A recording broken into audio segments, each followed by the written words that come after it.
जनुनासिक इति अनेन सूत्रेण इति संज्ञा विधीयते।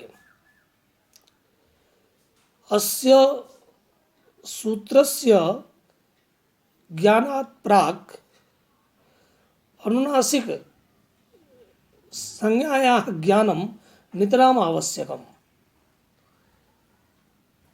सूत्रे अनुनासिक पदस्य ग्रहणं दृश्यते। तो अनुनासिक इत्यस्य ज्ञानाभावे सति सूत्रार्थः एव न तावत् संगच्छते।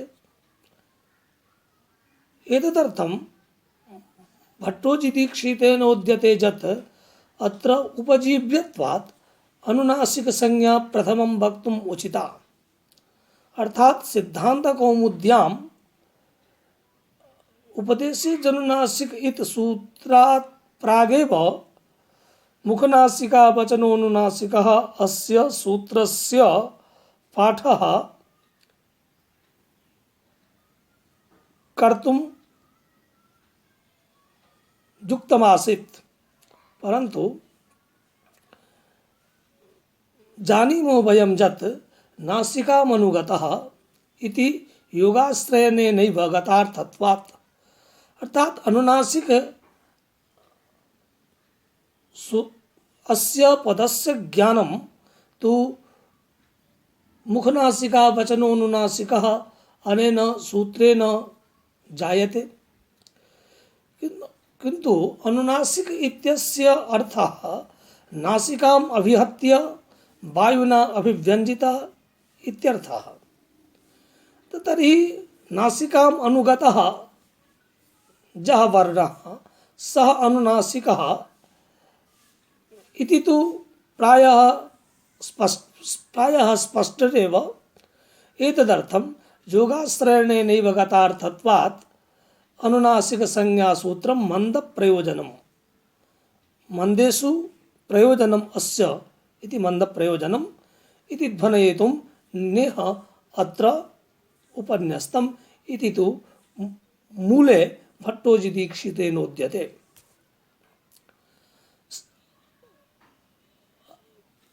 अस्याः पंक्तेः विश्लेषणे उच्यते हरिदीक्षितेन यत् नासिकाम् अनुगत इति नासिकाम् अभिहत्य वायुना अभिव्यञ्जितः वर्णः अनुनासिकः।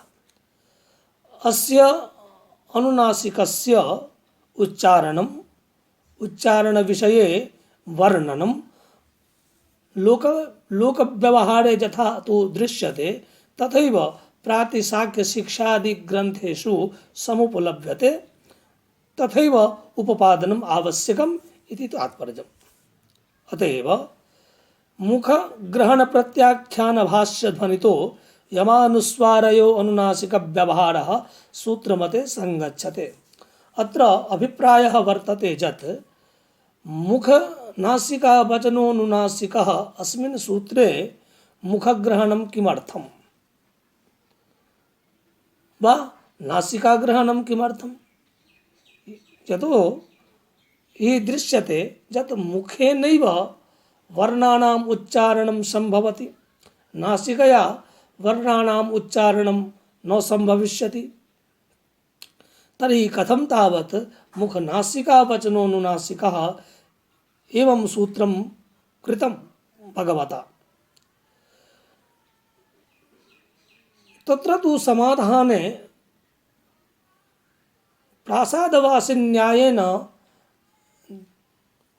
समाधानं क्रियते। तथा प्रासादे जे खलु निवसन्ति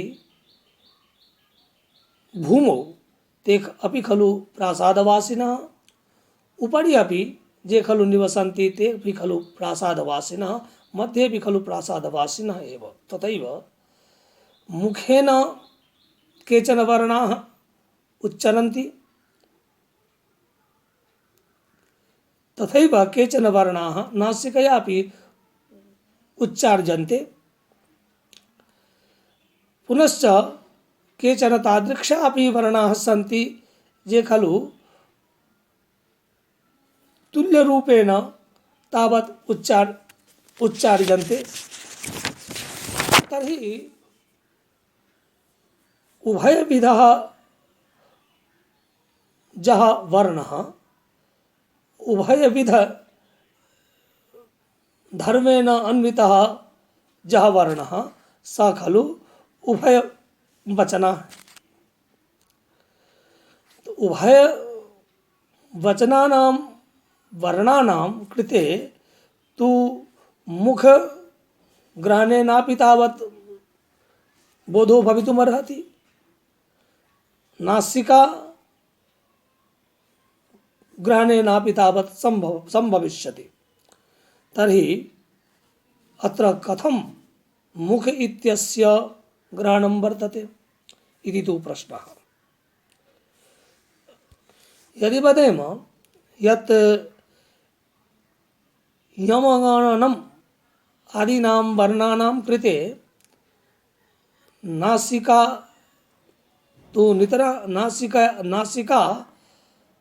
ग्रहणस्य नितराम् आवश्यकं, तर्हि मुखग्रहणमेव तावत् व्यर्थं, मुखग्रहणस्य एव तावत् नास्ति आवश्यकता। तस्य प्रत्याख्यानपक्षे एवं दृश्यते, प्रत्याख्यानपक्षे दृश्यते यत् येषां वर्णानाम् उच्चारणं तावत् नासिकया माध्यमेन अर्थात् नासिका वचनेन यथा जमानुस्वाराः सन्ति ते एव खलु अनुनासिकसंज्ञायाम्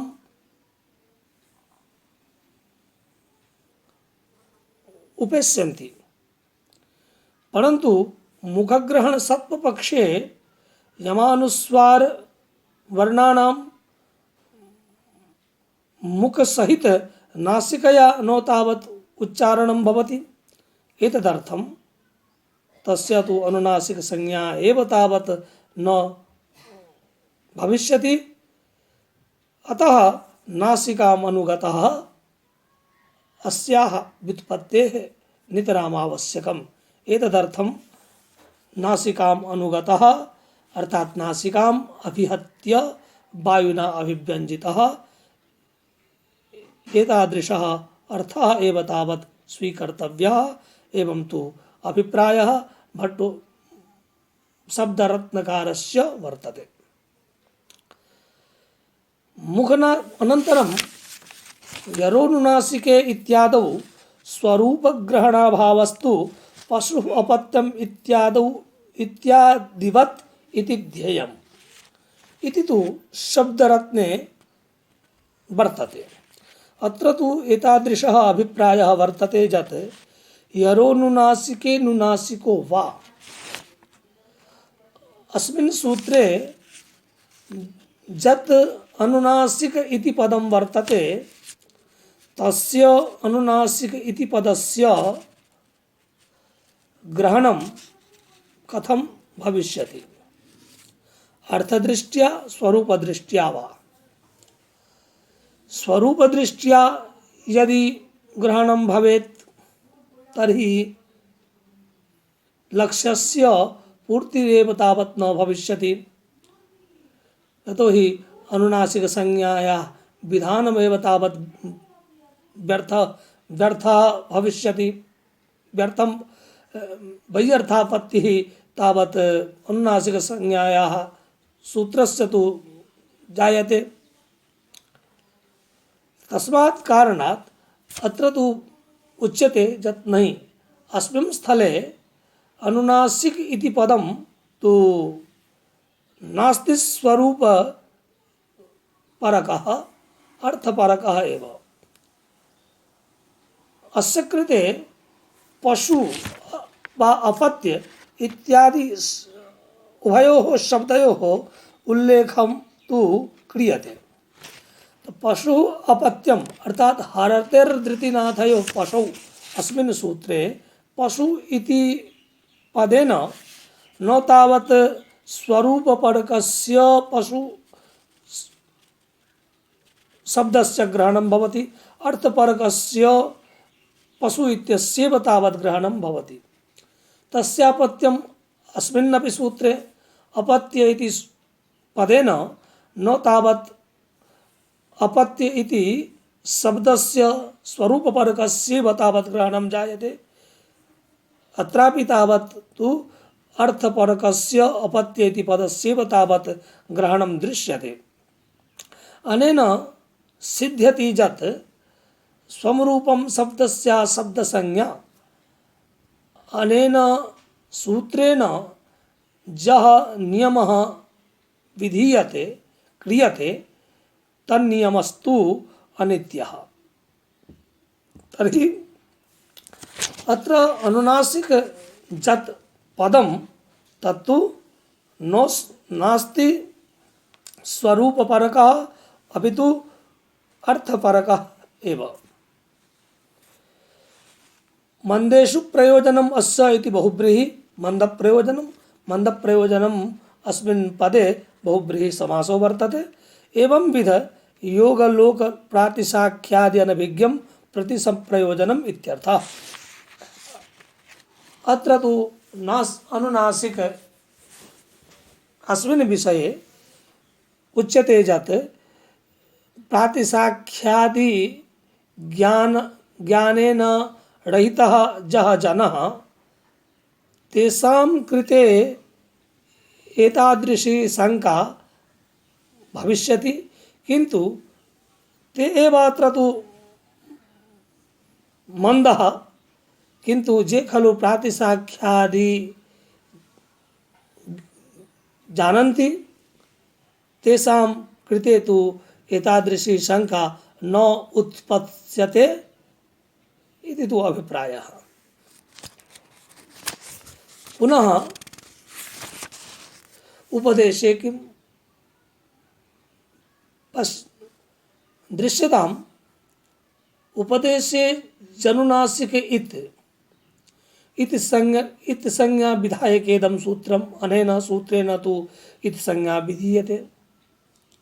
उपदेश अस्य पदस्य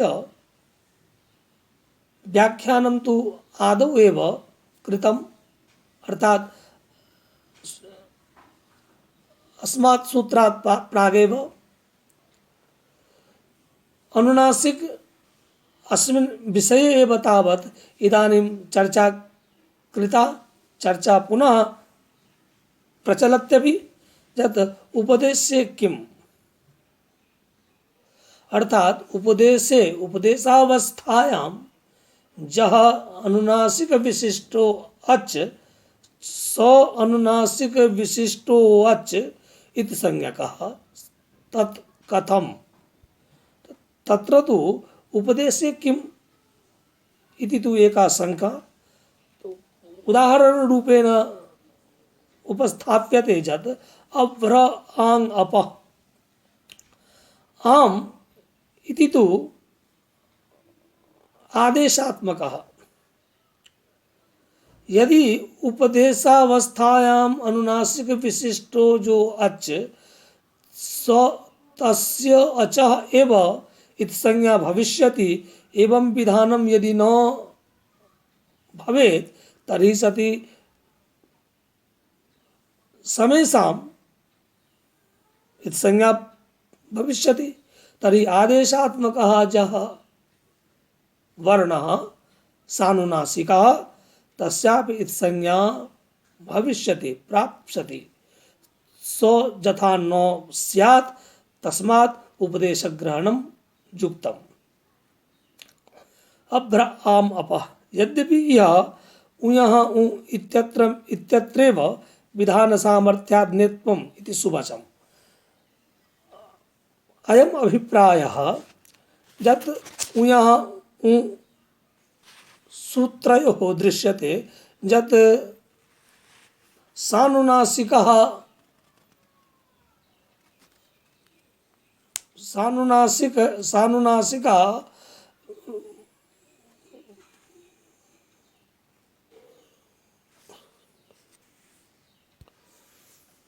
पाठः तस्मात् उच्यते यत् इत्यत्रैव विधान सामर्थ्यात् नित्यम् इति सुवचम्। तथापि उत्तरार्थम अवश्यम कर्तव्यम उपदेश ग्रहणम स्पष्ट प्रतिपत्तये यही कृतम। अत्र तु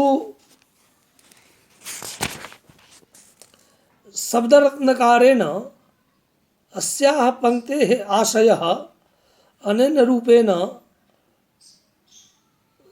स्पष्टः क्रियते यत् अभ्र आङ् अपः इति अत्र इत्संज्ञायां लोपः स्यादिति भावः।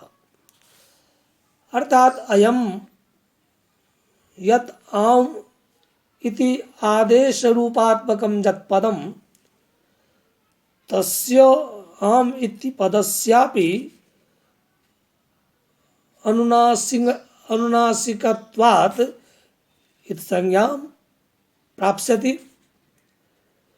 उपदेश पदस्य ग्रहणाभावे सति। तर्हि यदि इत्संज्ञां प्राप्नोति तस्य लोप इत्यनेन तस्य परिहारः, तर्हि आम् इति आदेशः एव तावत् व्यर्थो भविष्यति। ततो हि इत्संज्ञायाः लोप इत्यनेन तु निराकरणं भवति इति वक्तव्ये अनुनासिक विधान सामर्थ्यात् इत्यर्थः। अर्थात इत अनेन तावत् विधीयते इति करणे सति तु लोप संज्ञा सूत्रेण तस्य इत्यस्य लोपो भविष्यति, तर्हि आदेशः एव तावत् व्यर्थः भविष्यति। एतदर्थम् उच्यते ण्यत्वम् इति। तत्फललोपस्य सामर्थ्यात् अभावे इत्वमपि फलाभावान्यत्यर्थः।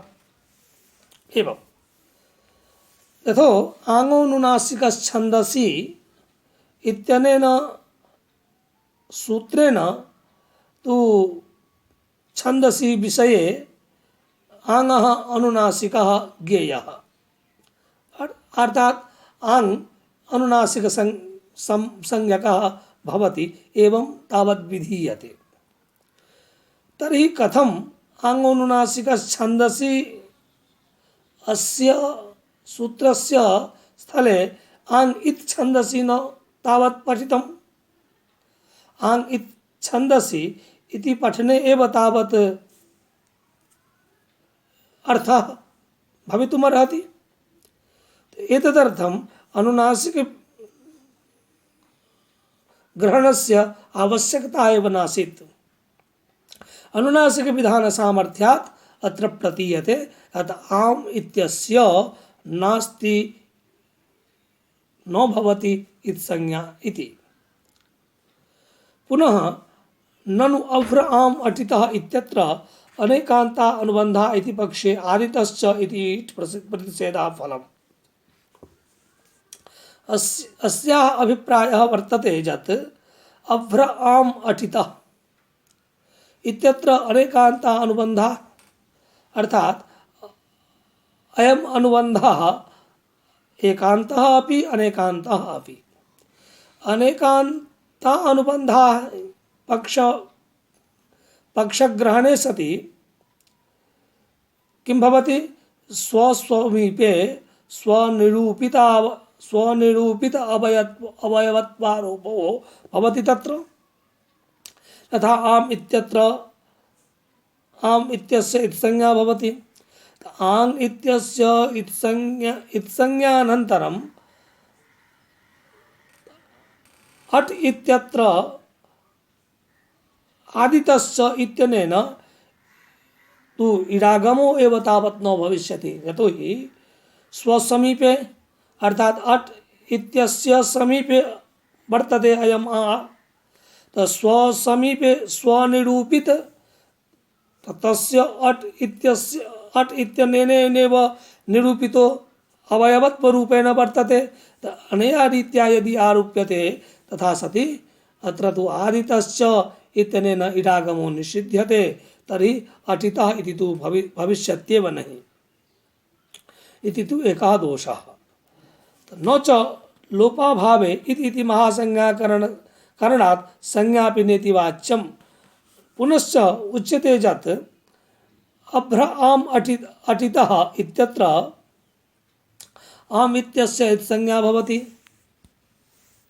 इति संज्ञा करणानन्तरं लोपेन परिहारो यदि न भवेत् तर्हि इति संज्ञा करणमेव तावत् व्यर्थं। यतोहि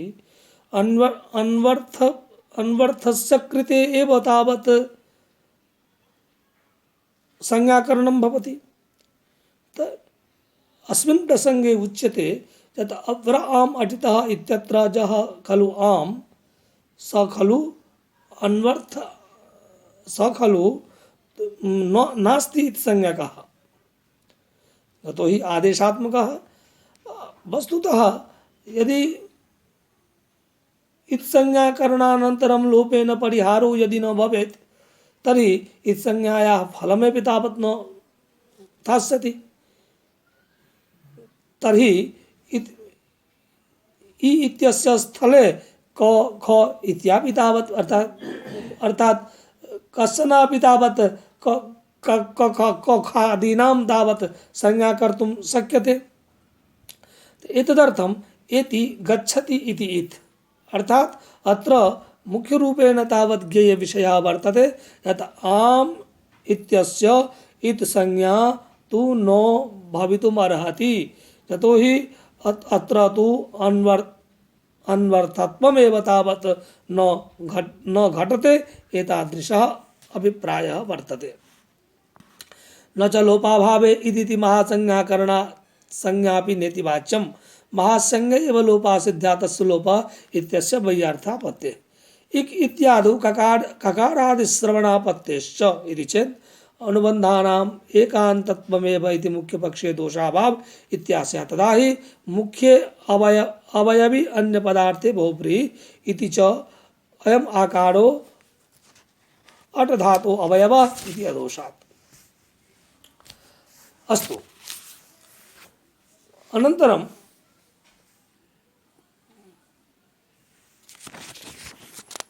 मूलपङ्क्तौ दृश्यते यत् उपदेशे अनुनासिक उपदेशे अच अनुनासिक इति तु एका संज्ञा, उपदेश इति तु एकं पदम्, अनुनासिक इति तु एकं पदम्, अच तु इति एकं पदम्। उपदेशग्रहणस्य प्रयोजनं वर्तते अभ्र आम अप इत्यादिषु स्थलेषु कृते इत्यादीनां स्थलानां कृते। अनुनासिक शब्दस्य प्रयोजनं वर्तते सानुनासिक विशिष्टानामेव वर्णानां यथा इति संज्ञा भवेत्। अच इत्यस्य ग्रहणं कथम्? तो अच इत्यस्य ग्रहणं यदि न क्रियते तर्हि मनिन् प्रत्ययस्य जो नकारः तस्यापि इति संज्ञा प्राप्स्यति। स यथा न भवेत्। तस्मात् अत्र तु अच इत्यस्य ग्रहणं वर्तते। अनया रीत्या उपदेशे च अनुनासिक इति अस्य सूत्रस्य व्याख्यानं मनोरमायां भट्टोजीदीक्षितेन कृतम्। अनन्तरं वर्तते प्रतिज्ञा। प्रतिज्ञानुनासिक्या पाणनीया। अत्र प्रतिज्ञा अस्य शब्दस्य का अर्थः? प्रतिज्ञायते इति प्रतिज्ञा। प्रतिज्ञायते इति प्रतिज्ञा। प्रतिपूर्वकात् ज्ञाधातोः आतश्चोपसर्गे इत्यनेन अंग प्रत्यये सति प्रतिज्ञा इति शब्दो निष्पद्यते। प्रतिज्ञानुनासिक्या पाणनीया। तर्हि उभयोर्मध्ये सामञ्जस्यं कथं तावत् भवेत्? तस्य कृते उच्यते यत् प्रतिज्ञा अनुनासिक्यं येषाम्। प्रतिज्ञा अनुनासिक्यं येषाम् अर्थात अनुनासिक्य विषये या प्रतिज्ञा विहिता अस्ति तत्र कृता अस्ति स एव तावत् प्रतिज्ञानुनासिक्या अर्थात पाणनीया। पाणनीय शास्त्राध्येतारः वेत्तारः अनुनासिक के विषये जा प्रतिज्ञा विहिता कृता सेव अनुनासिक रूपेण तावत् ज्ञेया अयं भावः। एवं च प्रतिज्ञा समधिगम्य प्रतिज्ञा शब्दस्य लक्षण इति क्लिष्टं व्याख्यानम् नाश्रयणीयम्। प्रतिज्ञा समधिगम्य प्रतिज्ञा शब्दस्य लक्षण तो यतो हि लक्षण लक्षण लक्षण इत्यस्य व्यवहारः वैयाकरणैः तावत् न्यूनमेव क्रियते, यतो हि वैयाकरणाः लक्षणासक्तेः न तावत् न तावत् स्वीकुर्वन्ति, लक्षणासक्तिं तावत् न स्वीकुर्वन्ति। एतदर्थम् उच्यते यत् प्रतिज्ञा समधिगम्ये प्रतिज्ञा शब्दस्य लक्षण इति तु क्लिष्टमेव व्याख्यानं तावत् एतादृक् व्याख्यानं नैव तावत् न तावत् प्रयोजनम् अयं भावः। पाणिनि उपज्ञं व्याकरणम् इत्यादिषु इव लक्षणां विनिव निर्वाहात् यद्यपि सूत्रकारकृतः अनुनासिकपाठे इदानीं परिभ्रष्टः तथापि वृत्तिकारादि व्यवहारबलेन यथा कार्यं प्राक्स्थिते इति अनुमीयते इति भावः। पाणिनि उपज्ञं व्याकरणमिदं पाणिनि उपज्ञं पाणिनि कर्तृकादि अज्ञान विषयो व्याकरणम्